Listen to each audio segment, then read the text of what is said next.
చేస్తాం. పరిశుద్ధుడు అయిన దేవానికి స్తోత్రములు తండ్రి. దయగలిగిన ప్రభా, ఈ ఉదయకాలం ముందు చిన్న మందగా చేరి నేను స్తుతిస్తుండగా మీరే మా మధ్యలోనికి దిగి వచ్చి ఈ వాక్యములు ప్రభా నీ బిడ్డలకు పచ్చినట్లు కృప దయచేయండి. త్వరలో మీరు రాబోతున్నారు ప్రభా.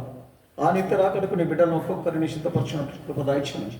యేసయ్య పరిశుద్ధ నామమున అతి వినయంతో బతిమాలి వేడుకుంటున్నాము తండ్రి, ఆమేన్. మరి ఈరోజు వాక్యంలోనికి వెళ్తుండగా మరి హెబ్రీయులకు రాసిన పత్రిక 2వ అధ్యాయము 14 వచనం చదువుతాం. హెబ్రీయులకు రాసిన పత్రిక 2వ అధ్యాయం 14 వచనం. కాబట్టి ఆ పిల్లలు రక్త మాంసములు కలిగిన వారైనందున ఆ ప్రకారమే మరణము యొక్క బలము కలిగిన వానిని అనగా అపవాదిని మరణము ద్వారా నశింపజేయుటకును జీవితకాలం అంతయు మరణ భయము చేత దాస్యమునకు లోబడిన వారిని విడిపించుటకును ఆయన కూడా రక్త మాంసములలో పాలివాడాయను. ఎవరైనా యేసు ప్రభు మనల్ని రక్త మాంసములో ఏ శ్రమ పడుతున్నామో, ఏ కష్టం పడుతున్నామో అది విడిపించడానికి ఆయన కూడా రక్త మాంసములను ధరించుకున్న వాళ్ళుగా మార్చబడ్డాడంట. అదే 15వ వచనంలో మనం చూసినప్పుడు 15వ వచనం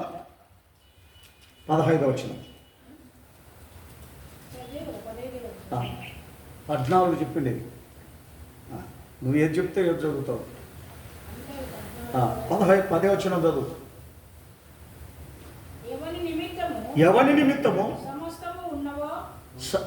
నిమిత్తము సమస్తము ఉన్నాయో, ఎవని వలన సమస్తము పలుకుచున్నవో ఆయన అనేకులైన కుమారులను మహిమకు తెచ్చుచుండగా వారి రక్షణకర్తను శ్రమల ద్వారా సంపూర్ణునిగా చేయుటకు ఆయనకు తగును.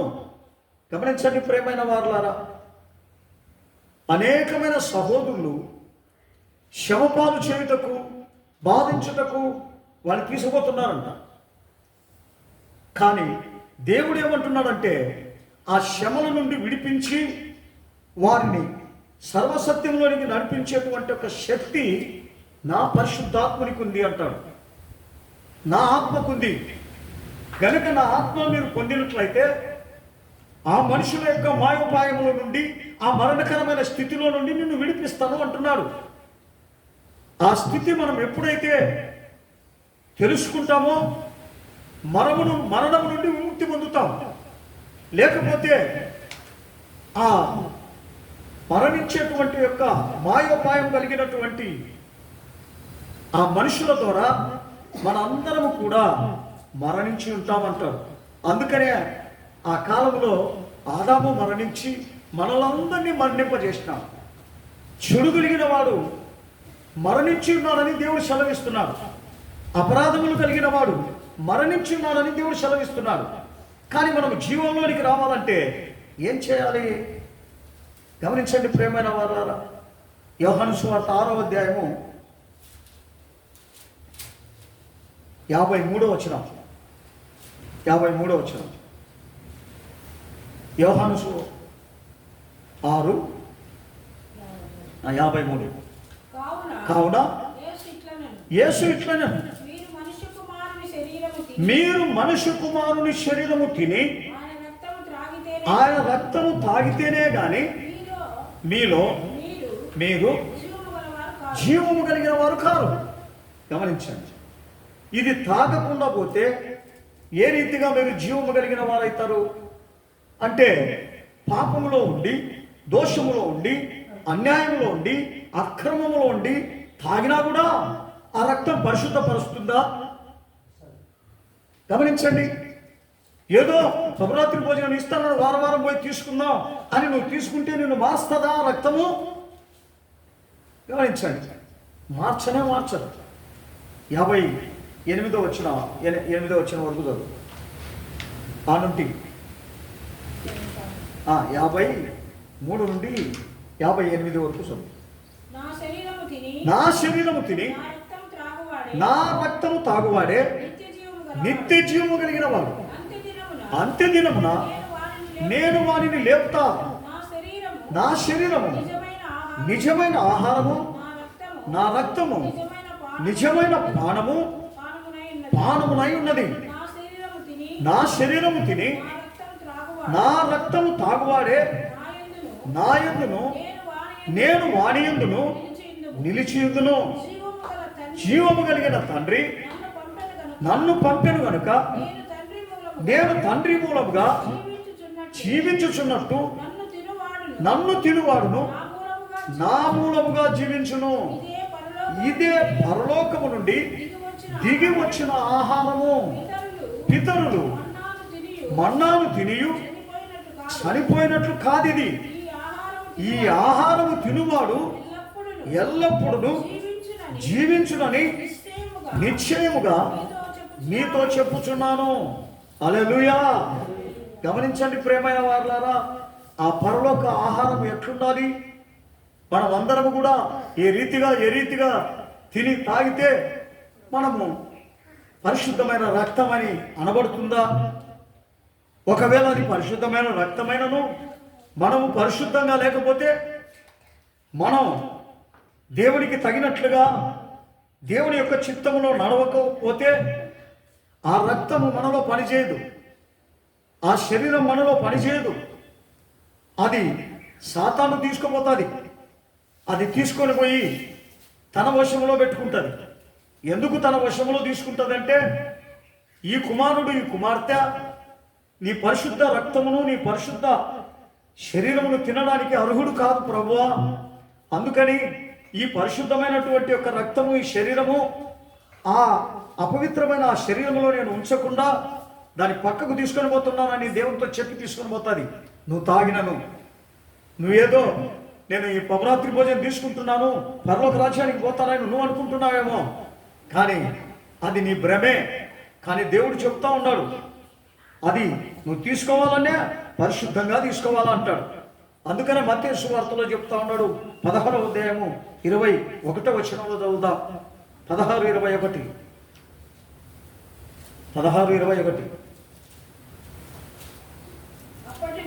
అప్పటి నుండి తాను యెరూషలేమునకు వెళ్ళి పెద్దల చేతను ప్రధాన యాజకుల చేతను శాస్త్రుల చేతను అనేక హింసలు పొంది చంపబడి 3వ దినమున లేచుట అగత్యమని యేసు తన శిష్యులకు తెలియజేశాను.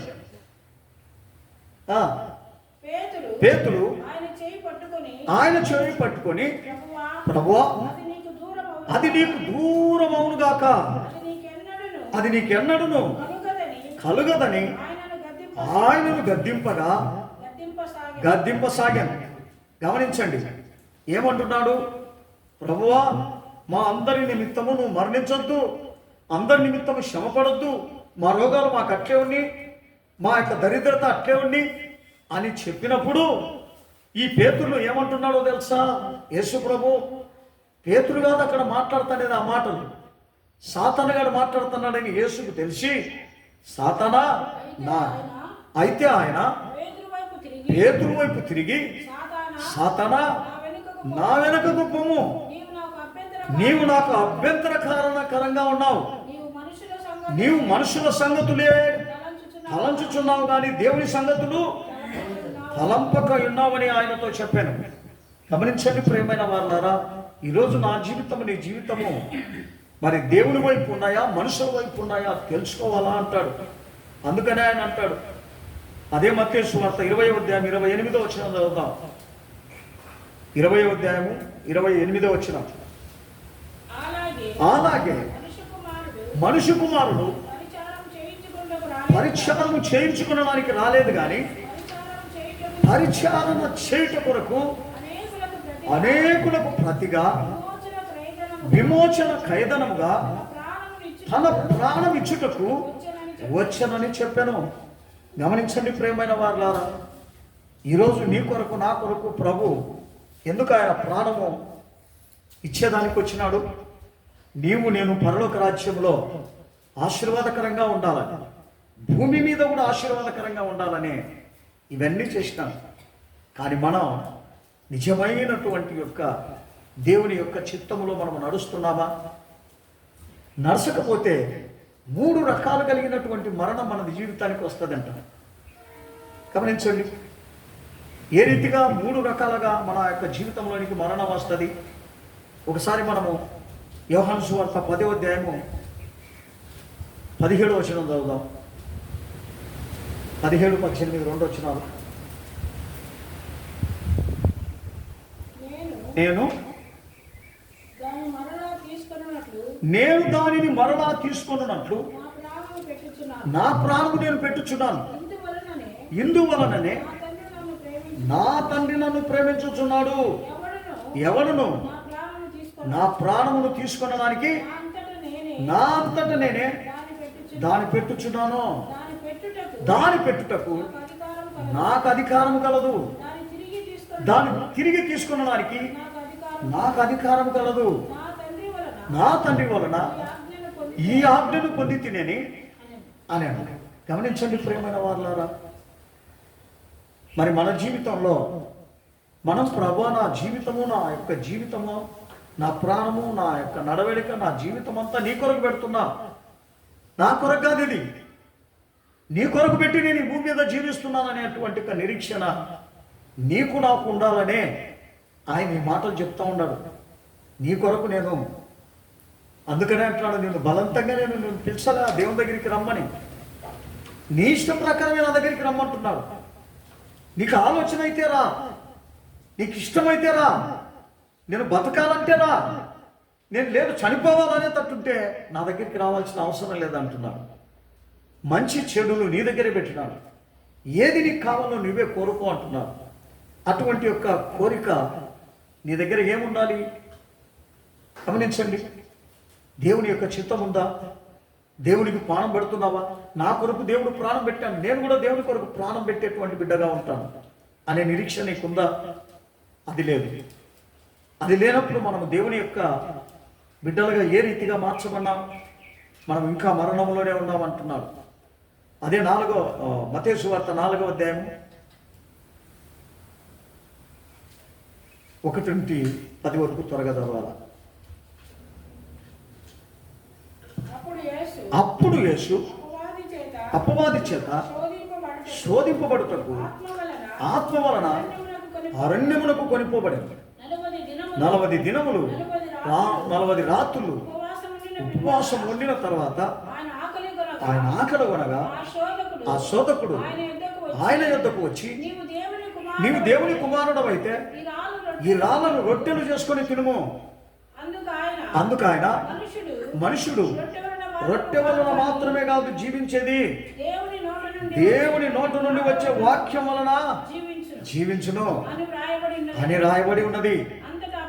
అంతటా అపవాది పరిశుద్ధ పట్టణమునకు ఆయనను తీసుకొని పోయి దేవాలయ శిఖరమున ఆయనను నిలబెట్టి, నీవు దేవుని కుమారుడవైతే కిందికి దుముకుము, ఆయన నిన్ను గూర్చి తన దూతలకు ఆజ్ఞాపించును, నీ పాదం ఎప్పుడైనను రాతికి తగలకుండానట్లు వారు నిన్ను చేతులతో ఎత్తి పట్టుకుందరు కదా అని రాయబడి ఉన్నదని ఆయనతో చెప్పింది.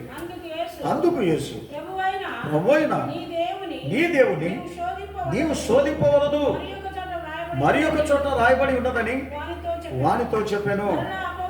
మరలి అపవాది మిగుల ఎత్తైన ఒక కొండ మీదకి ఆయనను తీసుకొని పోయి ఈ లోక రాజ్యములన్నీ వాటి మహిమను ఆయనకు చూపి, నీవు సాగిలపడి నాకు నమస్కారం చేసిన ఎడల వీటన్నిటినీ నీకు ఇచ్చేదనని ఆయనతో చెప్పగా, యేసు వానితో, సాతానా పొమ్ము, ప్రభువైన నీ దేవునికే మాత్రమే ముక్కు, ఆయనను మాత్రమే సేవించవలను అని రాయబడి ఉన్నదని చెప్పాను. గమనించండి ప్రియమైన వారులారా, గనుక మనుషుల ఆలోచన, మనుషుల తలంపులు, మనుషుల ఇష్ట ప్రకారం నీవు నడవడం కాదు, దేవుని ఇష్ట ప్రకారం నడవాలనే దేవుడు మనల్ని పిలిచినాడు. అందుకనే దేవుడు సమాధానం చెప్తున్నాడు సైతానుకు, సాతానా, దేవుడు చెప్పినాడని దాని ప్రకారం నేను నడవడం కాదు, అది మంచిదేదో చెడ్డదేదో చూసి నేను నడవాలా అని ఊరికినే నాకు బండ ఎదురుగా పెట్టుకొని చూస్తూ కాలు కొట్టుకున్నట్లయితే దేవుడు నన్ను కాపాడాలంటే అది ఎంత దౌర్భాగ్య స్థితి. అందుకనే వివేచన ఇచ్చినాడు. అక్కడ బండ ఉంది, నీకు తెలియకుండా ఒకవేళ అది ఉంటే నిన్ను దేవదూతలు ఎత్తి పట్టుకుంటారని చెప్తా ఉన్నాడు. మరి అవన్నీ కూడా శోధకుడు శోధిస్తూనే ఉంటాడు. అందుకనే ఆ శోధకుని యొక్క స్థితిలో మనం కూడా జీవించినట్లయితే మనం మరణం అయిపోతాం. వాని ఇష్ట ప్రకారం ఇదిగో నీకు నాకు నమస్కారం చేయంటే వానికి నమస్కారం చేసేంతగా వానికి దాసులం అయిపోతాం. వాడు చెప్పినట్లుగా ఆయన చెప్పినట్లుగా తుంకినట్లయితే వానికి దాసులం అయిపోతాం. ఇవన్నీ కూడా మరి దేవుడు మనకి హెచ్చరిక చేస్తున్నాడు. వాటినన్నిటిని నేను విసర్జించిన ప్రకారం మీరు కూడా అన్ని విసర్జించి నా యొక్క చిత్తం మీద మీరు పూర్ణంగా తెలుసుకోమంటాడు. 2 తిమోతికి రాసిన పత్రిక 2వ అధ్యాయము 26వ వచనం. 2:26 సత్య విషయమైన అనుభవ జ్ఞానము వారికి కలుగుటకై దేవుడు ఒకవేళ ఎదురాను వారికి మారు మనసు దయచేయను.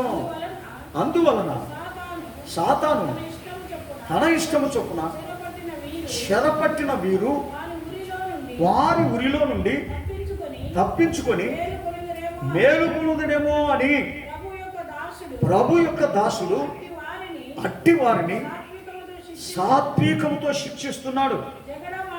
జగడమాడక అందరి ఎడల సాధువుగాను బోధింప సమర్థుడుగాను కీడును సహించువాడుగాను ఉండవలేను. గమనించండి ప్రియమైన వాళ్ళ, దేవుని నమ్మిన తర్వాత మనం ఏం చేయాలి? కీడును సహించువాలంగా ఉండాలంట, బాధను సహించువాలంగా ఉండాలి. మరి మనకు వచ్చినటువంటి బాధను చూసి జగడమాడొద్దంటాడు, కొట్లాడొద్దంటాడు. ఇవన్నీ మనకు ఎందుకు చెప్పినాడు? మనము దేవుని యొక్క మరణంలో నుండి జీవంలోనికి దాటాలని ఇవన్నీ చెప్పినాడు. ఆ రీతిగా మనము దాటలేకపోయి వారితో జగడమాడుతూ వారితో వారి వలె మనం ఉన్నట్లయితే మనం ఏ రీతిగా బతికినట్లు? అందుకని ఆయన అంటాడు, యోబు 2వ అధ్యాయము 6వ వచనంలో మనం చూసినప్పుడు, యోబు 2:6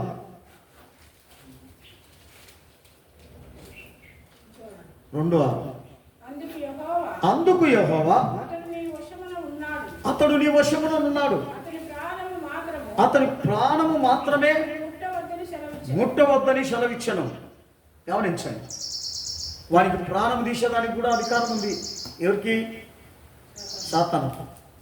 గనుక దేవుడు ఆజ్ఞాపిస్తున్నాడు, ఇదిగో నా యొక్క కుమారుని నువ్వు ఎంతైనా శోధించు, కానీ ఏం చేయొద్దు, ప్రాణమును తీసుకోవద్దు అంటున్నాడు. దేవునికి స్తోత్రం. గమనించండి, ఎందుకు తెలుసా? దేవుని యొక్క చిత్త ప్రకారం మనం నడిచేటప్పుడు శోధనలు వచ్చినాను, బాధలు వచ్చినాను, వాటిలో మనం ధైర్యంగా మాకు దేవుడు మమ్మల్ని విడిపించేవాడు ఉన్నాడు, మమ్మల్ని రక్షించేవాడు ఉన్నాడనే నిరీక్షణ నీలో ఉండాలా అంటాడు. చిన్నదానికి పెద్దదానికి భయపడి ఎప్పుడైతే మనం భయపడుతున్నామో మరణంలో ఉన్నాం, మనం మరణం అంచుల దగ్గర ఉన్నామని అర్థం. అందుకని యోహాను చెప్తాడు 5వ అధ్యాయం 24వ వచనంలో చెప్తాడు, మనము ఎక్కడున్నాం? దేవుడి దగ్గర ఉన్నప్పుడు ధైర్యము, బలము, శక్తియు మనకుంది. మనకు వాటిలో మనం జీవించాలా అంటాడే కానీ అధైర్యంతో బెదిరిపోయి జీవించాలని నీకు నాకు ఆయన హెచ్చరించలేదు. చదవమ్మా 5:24 నా మాట విని నన్ను పంపిన వారి యందు విశ్వాసముంచువాడు వాడు నిత్య జీవము కలిగిన వాడు, వాడు తీర్పులోనికి రాక సరాసరి మరణములో నుండి జీవములోనికి దాటి ఉన్నాడని మీతో నిశ్చయముగా చెప్పుచున్నాను. దేవునికి స్తోత్రం. హల్లెలూయా. వాడు ఎప్పుడు మరణంలోనికి రాడంట. ఎందుకు? వాడు ఎవరి దగ్గర ఉన్నాడు? నా దగ్గర ఉన్నాడు కనుక. అందుకని అదే యోహాను 12వ అధ్యాయము 25-26 చదువుతాం. 11వ అధ్యాయము యోహాను సువార్త 11వ అధ్యాయము 25-26. అందుకు యేసు పునరుత్థానమును నేనే, జీవమును నేనే, నా యందు విశ్వాసం ఉంచు ప్రతివాడు చనిపోయినను బతుకును, బతికి నా యందు విశ్వాసం ఉంచువాడు ఎన్నటికి నీ చనిపోడు అంటున్నాడు. ఈ మాట నమ్ముచున్నావా అని ఆమెను అడిగాను. గమనించండి ప్రియమైన వాళ్ళారా, ఈరోజు మనం అందరము కూడా సదాకాలము మనము బతకడానికే నిన్ను నన్ను ఆయన ఏర్పరచుకున్నాడు. కానీ రాత్రి బదులు అగ్నిగుండంలో పడడానికి కాదు నిన్ను నన్ను ఏర్పరచుకోలేదు. మనము బతికి మహిమకరంగా మనము జీవించాలని దేవుడు కోరుకుంటూ నిన్ను నన్ను ఏర్పరచుకున్నాడు. ఈ భూమి మీద నువ్వు మహిమకరంగా ఉండాలి, నువ్వు ఆశీర్వాదకరంగా ఉండాలి, ఇతరులను ఆశీర్వాదకరంగా చేయాలని నిన్ను నన్ను ఏర్పరచుకున్నాడు. అదే యోహాను సువార్త 1 కొరింథీయులకు రాసిన పత్రిక 15వ అధ్యాయము, 1 కొరింథీ 15వ అధ్యాయము 15వ అధ్యాయం 54 చదువు. ఈ క్షయమైనది అక్షయతను ధరించుకున్నప్పుడు ఈ మత్యమైనది పాతదైనది అమర్తతను ధరించుకుంటుంది. విజయమందు మరణపు మింగివేయబడెను అని రాయబడిన వాక్య ప్రకారము నెరవేరును. 57వ వచనం. 57 అయినను మన ప్రభు అయిన యేసుక్రీస్తు మూలముగా మనకు జయము అనుగ్రహించిన దేవునికి స్తోత్రము కలుగునుగాక. గమనించండి, మనకి ఎవరి నుండి జయం? దేవుని. ఎందుకు వస్తుంది జయం? మనం పాపలోకంలో నుండి, పాప మనుషులలో నుండి, పాప జీవితం చేస్తున్నటువంటి వారిలో నుండి యేసు దగ్గరికి వస్తే మనకేం కలుగుతుంది? జీవము కలుగుతుంది, మనకు జయం కలుగుతుంది. మనం వారిలోనే ఉన్నామనుకోండి, ఆ పాపిష్టి జనం మధ్యలోనే ఉన్నామనుకోండి, జీవం ఎట్లా వస్తుంది? మరణం నుండి మనం ఎట్లా మనము విముక్తి పొందుతాం? వాళ్ళ వలె మనం కూడా మరణంలోనే ఉన్నాం. అందుకనే ఆయన అంటున్నాడు, వారిని విడిచి, వారి పాప జీవితమును వారితో మీరు విడిచి మీరు ఒక కొత్త జీవితం చేయండి, ఒక కొత్త మనిషిగా మారండి, కొత్త స్వభావమును పొందమని దేవుడు నిన్ను నన్ను అడుగుతూ ఉన్నాడు అనమాట. అందుకొరకే నిన్ను నన్ను పిలిచినది. 2 తిమోతికి రాసిన పత్రిక 1వ అధ్యాయం 10వ వచనం. 2 తిమోతికి రాసిన పత్రిక 1వ అధ్యాయం 10వ వచనం. 1:10 మన క్రియలను బట్టి కాక తన స్వకీయ సంకల్పముల ప్రకారము అనాది కాలములోనే క్రీస్తు యేసునందు మనకు అనుగ్రహింపబడినదిని, క్రీస్తు యేసు అను తన రక్షకుని ప్రత్యక్షత వలన బయలుపరచబడినది అయిన తన కృపను బట్టి మనలను రక్షించి పరిశుద్ధమైన పిలుపుతో ఆయన మనల్ని పిలిచాడు. కానీ క్రీస్తు యేసు మరణమును నిరర్థకము చేసి జీవమును అక్షయతను సువార్త వలన వెలుగులోనికి తెచ్చను. గమనించండి ప్రియమైన వారులారా, మనల్ని ఏ రీతిగా ఆయన మారుస్తూ ఉండడం, మనల్ని ఏమాత్రం మరణములో ఉండక జీవములో బతికున్నప్పుడే మనల్ని చేసి మనల్ని ఇక్కడే మనల్ని స్థిరపరుస్తూ ఉన్నాడు. అదే యోహాను 12:31 వచనం చదువుదాం. 12 యోహాను సువార్త 12:31 వచనం. 12:31 యోహాను సువార్త. త్వరగా చదవాలి, ఇంతసేప. ఇప్పుడు ఈ లోకమునకు తీర్పు జరుగుతున్నది. ఇప్పుడు ఈ లోకాధికారి బయటకు తోసివేయబడును. గమనించండి, ఇప్పుడు ఏం జరుగుతోందంట? లోకమునకు తీర్పు. నీకు నాకు తీర్పు లేదా? తీర్పు లేకోకుండా ఉండడానికి నిన్ను నన్ను ఈ వాక్యంలో చేత హెచ్చరిస్తున్నాడు. ఎందు నిమిత్తం? మనం దేవుని పిల్లలుగా మార్చబడాలని, మరణం నుండి జీవంలోనికి రావాలని నిన్ను నన్ను హెచ్చరిస్తూ ఉన్నాడు. మనం వచ్చినామా? ఇప్పుడైతే ఈ లోకంలో చూడండి ఎంత అన్యాయం, ఎంత అక్రమం. ఏ మనుషుల్లో న్యాయం లేదు, ఏ మనుషుల్లో మరి నిజాయితీ లేదు, దయాత్వం లేదు, మంచితనం లేదు. అన్యాయము అన్యాయం అన్యాయం పెరిగిపోయింది. ఇటువంటి యొక్క కాలంలో మనం ఉన్నాం. ఇప్పుడు మనం ఎట్లుండాలి? పరిశుద్ధంగా ఉండాలంటున్నాడు. అదే ప్రకటన గ్రంథం 20వ అధ్యాయం 10వ వచనం చదువుదాం. 10వ వచనం, ప్రకటన 20 10వ వచనం. వారిని మోసపరిచిన అపవాది అగ్ని గంధకముల గల కుండములో పడవేయబడును. అచ్చట ఆ క్రూర మృగమును అబద్ధ ప్రవక్తయు ఉన్నారు. వారు యుగ యుగములు రాత్రింపగళ్ళు బాధింపబడును. గమనించండి ప్రియమైన వాళ్ళ, ఈ అన్యాయము అక్రమైన క్రియలు మన దగ్గర ఉంటే రాత్రింపగలు మనం ఏం చేస్తాం? 14 వచ్చినాం 14 15 మరణమును మృతుల లోకమును అగ్నిగుండములో పడవేయబడును.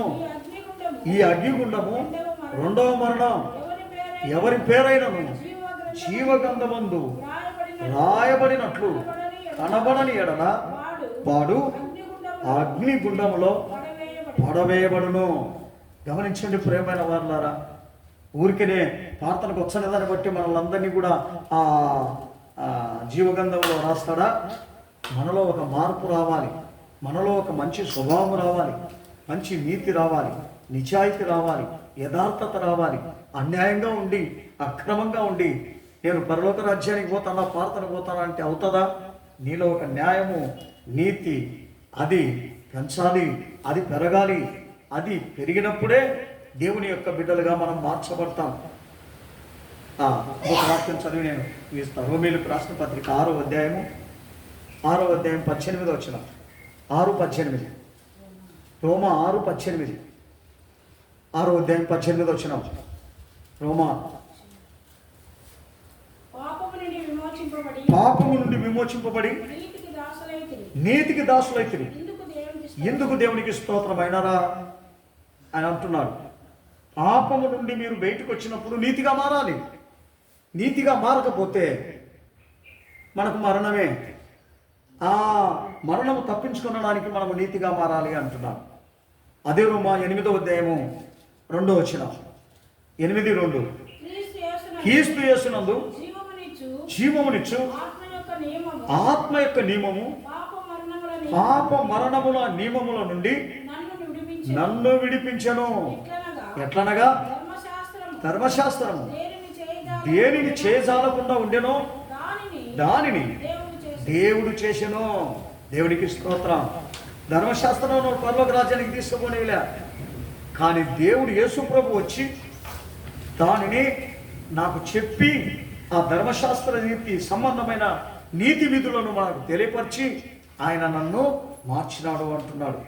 అదే 15వ వచనం చదువుదాం. 15వ వచనం ఎలాగనగా నేను చేయనది ఏదో నేను ఎరుగను, నేను నిశ్చయించుకున్నది చేయక దేశించినదే నేను చేస్తా ఉండా. నిశ్చయించినది నేను చేసిన ఎడల ధర్మశాస్త్రము శ్రేష్టమై ఉన్నదని ఒప్పుకొనుచున్నాను. గమనించండి, నేనేం చేస్తా ఉన్నాను? నువ్వు చేయొద్దన్నదే చేస్తా ఉన్నాను. అప్పుడు ధర్మశాస్త్రం నాలో ఎట్లా వెళ్తుంది? నీతి ఎట్లా నాలో వెళ్తుంది? అందుకు నేనేమైపోతా ఉన్నాను? దేవునికి దూరం అయిపోయి మరణంలో ఉన్నానంటాడు. 21వ వచనం. కాబట్టి మేలు చేయకూడదు వారు నాకు కీడే చేయగలుగుతున్నాడు. ఒక నియమము నాకు కనబడతా ఉంది. ఏది ఆ నియమము? పాప నియమము. యథార్థమైన నియమం కనబడలే, నేను బతికే నియమం కనబడలే. నాలోనే ఒక లోపం, నాలోనే ఒక అన్యాయం, నాలోనే ఒక అక్రమం, నాలోనే నాకు తెలియకోకుండా పాప నియమంకున్న ఆ యొక్క శరీరాన్ని నా ఆత్మను తీసుకొని పోతుందని నాకు కనబడుచున్నాను. నేను ఎవరిని ఆశ్రయించను? దేవుణ్ణి ఆశ్రయించను. దేవునికి స్తోత్రం.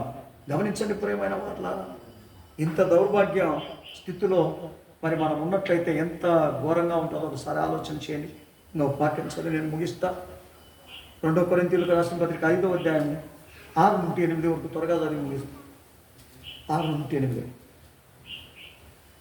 5వ అధ్యాయం 2 కొరింథీయులు. వెలుచూపు వలన కాక విశ్వాసం వలననే నడుచుకొనుచున్నాను కనుక ఈ దేహంలో నివసించుచున్నంత కాలము ప్రభువునకు దూరముగా ఉన్నామని ఎరిగి ఉండి ఎల్లప్పుడూ ధైర్యం కలిగిన వారమై ఉన్నాము. ఇట్లు ధైర్యం కలిగి ఈ దేహమును విడిచిపెట్టి ప్రభువునంత నివసించుటకు ఇష్టపడుచున్నామా? గమనించండి ప్రియమైన వారలారా, ఈ దేహమును విడిచి ప్రభుతో నేను ఉంటాననేటువంటి నిరీక్షణ నీ దగ్గర ఉందా? అటువంటి యొక్క నీతి విధి నీ దగ్గర ఉందా? అటువంటి యొక్క పరిశుద్ధత నీ దగ్గర ఉందా? అటువంటి న్యాయమైనటువంటి కార్యాలు నీ దగ్గర ఉన్నాయా? ఒకసారి చూడు. ఆ రీతిగా చూడకుండా ఉన్నట్లయితే ఏ రీతిగా మనం దేవుని పిల్లలుగా మార్చమన్నాం? మరి మనం ఇంకా మరణంలోనే ఉన్నామని అర్థం. ఫిలిప్పీయులకు రాసిన పత్రిక 1వ అధ్యాయము 21వ వచనం. ఫిలిప్పీయులకు రాసిన పత్రిక 1:21 వచనం. నా మటుకైతే బతుకుట క్రీస్తే, సావైతే నాకు లాభం. గమనించండి, నేను బతికుండేది ఎవరికి లాభం? ఈ యేసుకు. నేను చస్తే ఎవరికి లాభం? నాకు లాభం. అంటే లాభం నీకంటే నువ్వు ఏ రీతిగా ఉండాలా? ఊరికి చచ్చిపోతే నీకు లాభమా? పాపంతో చచ్చిపోతే లాభమా? అన్యాయంతో చచ్చిపోతే లాభమా? అక్రమంతో చచ్చిపోతే లాభమా? ఊరేసుకొని చచ్చిపోతే లాభమా? నరకానికి వెళ్తావు. పాపం లేకుండా పోవడమే దేవుని చిత్తం. 1వ వచనం.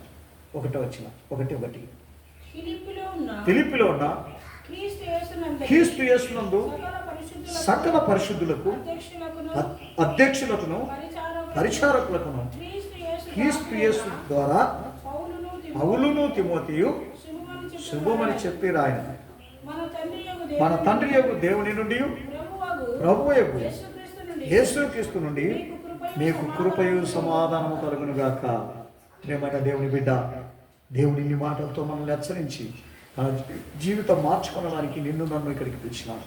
మనమందరం కూడా ఆ రీతిగా మార్చబడడానికి సహాయించినట్లుగా దేవునికి స్తోత్రం చేస్తాం. దేవానికి స్తోత్రం. చూడుము భూమి మీద పాప చీకటి కమ్మియున్నది,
ఇంతవరకు ప్రభు మన మధ్యలో ఉన్నారు కనుక దేవునికి స్తోత్రం చేస్తాను, ప్రార్థన చేస్తాను. కృపా కనికరము గల దేవా మీకే స్తోత్రము నాయన. పరిశుద్ధులా మీకే స్తోత్రము నా తనిక పరిశుద్ధ దినమందు నాయన. మమ్మల్ని అందరినీ కూడా మీరు సజీవుల లెక్కలో చూసిన ప్రభువా మీకు నామమును స్తుతించి మహిమపరచడానికి కృపను బట్టి కూడా మీకే స్తోత్రము నాయన. ఇంతవరకు కూడా ఆత్మస్వరూపినిగా మా ముందుకు వచ్చిన ప్రభువా మాతో మాట్లాడిన వాక్యాన్ని బట్టి కూడా మీకే స్తోత్రమయ్యా. ఆ వాక్యము వెలుగుల ప్రభువా మమ్మల్ని మేమునైనా పరిశోధించుకుని పరీక్షించుకునే కృపను కూడా మాకు దయచేసినందుకు స్తోత్రం ప్రభువా. నా ప్రభువుని వాక్యానుసారంగా మేమందరం నడుచుకున్నైనా మీ చిత్తాలను నెరవేర్చే వారు కూడా కృపను కూడా మాకు దయచేయమని కూడా వేడుకొంచున్నాం నాదా. దయగల లేవవలసిన కూడా ఆశీర్వదించండి, దీవించండి ప్రభా. నేను ఎక్కడున్నా తనకి ఆలోచన మీకు సన్నిధానంలో కనబడుతున్నారా ప్రభా. హృదయములను పరిశోధించే దేవుడు కనుక నా తన వారి హృదయ ఆలోచన ప్రకారం నాయన వారికి నెరవేరడానికి కూడా సహాయం చేయమని కూడా వేడుకొంచున్నాం తండ్రి. సంఘమును ఆశీర్వదించండి ప్రభా, దీవించండి నైనా. కడవ దినాలలో అనేక ఆత్మల రక్షణ పొందడానికి కూడా సహాయం చేయండి ప్రభా. అవునా తండ్రి, లోకము చూసినట్లయితే నా ప్రభా అది నాశనం అయిపోతుంది నాయన. అందులో పడి తండ్రి మేము నశించిపోకుండా ప్రభా మీకు జీవవాక్యం ప్రభు మా యొక్క చేతిలో పట్టుకుని నాయన ఇక లోకముల మేము కూడా జ్యోతుల వల్ల కనబడే కృపను కూడా దయచేయమని కూడా వేడుకొంచున్నాం నాయన. దయగల దేవ యేసయ్యా మీకే స్తోత్రం నా తండ్రి. సంఘమును ఆశీర్వదించండి, దీవించండి ప్రభా. ఇంకను అనేకమైన ఆత్మలు రక్షణ పొందిన ఒక గుంపుగా చేర్చబడడానికి కూడా సహాయం నా తండ్రి. అవునా ప్రభా, పిలువబడిన వారు అనేకులు, ఏర్పరచబడిన వారు కొద్దిమంది అంటున్నారు తండ్రి. అయితే ఏర్పరచబడిన కొద్ది మందిలో ప్రభా మేము కూడా కనబడే కృపను దయచేయమని వేడుకొంచున్నాం నాయన. త్వరగా రాబోచిన తండ్రి రాగల మహిమల రాగల ప్రభా మేమందరము కూడా మీకు ముఖ దర్శనం చేసుకున్న కృపను నాకు దయచేయమని మా ప్రభును మా రక్షకుడైన నాథుడైన యేసుక్రీస్తు పరిశుద్ధ నామములో అడిగి వేడుకుంటున్నాం తండ్రి. ఆమేన్. స్తోత్రం స్తోత్రం స్తోత్రం. నా ప్రాణమయ యెహోవాను స్తుతించు, నా ప్రాణమయ సమస్తమైన పరిశుద్ధనామమును స్తుతించు. నా ప్రాణమయ యెహోవాను ఆయన చేసిన ప్రారంభంలో అందరూ దేవునికి స్తోత్రం చేస్తారు. హల్లెలూయా హల్లెలూయా హల్లెలూయా. స్తోత్రం.